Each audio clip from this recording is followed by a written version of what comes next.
Dans l'hyperactivité, dans son nom intégral, trouble du déficit de l'attention et hyperactivité, en fait, c'est une maladie neurodéveloppementale. Donc, ça veut dire c'est un développement anormal des neurones du cerveau du concerné et du patient.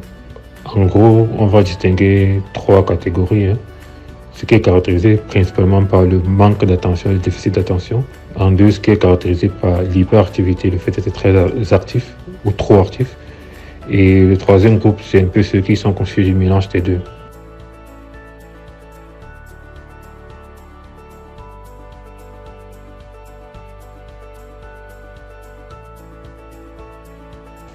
Donc, habituellement, l'hyperactivité commence dans l'enfance, aux environs de 3 ans.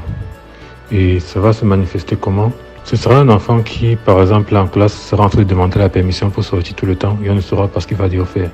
Parfois, il n'y va pour ne rien faire, mais il va quand même sortir.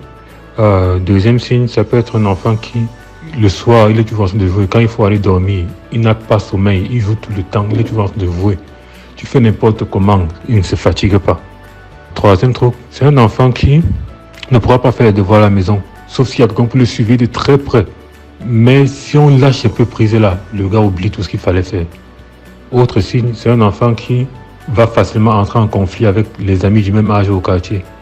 Parce que quand il joue, par exemple, s'il joue au ballon, il sera toujours celui qui veut avoir le ballon. Il va trop conserver le ballon, ça va créer des conflits. Il va souvent se retrouver en train de bagarrer avec les enfants du même âge.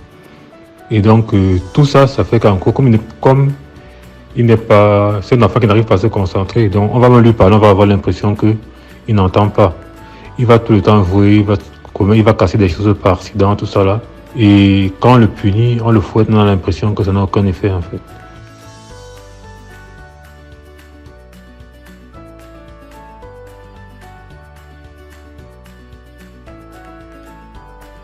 L'hyperactivité peut commencer à l'âge adulte.